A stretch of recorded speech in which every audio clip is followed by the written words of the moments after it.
సూర్యుడు పందల రాజ్యం పైన సున్నితమైన వేడి కిరణాలను మాత్రమే ప్రసరించేవాడు.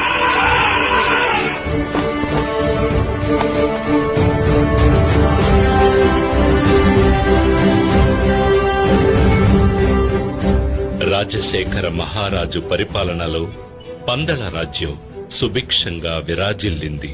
అయినా ఆ రాజ్యాన్ని ఏలే మహారాజుకి, సుఖ సంతోషాలకు లోటులేని ఆ రారాజుకి ఒక వేదన ఉండేది. అవును, అదే పుత్రులు లేరనే బాధ.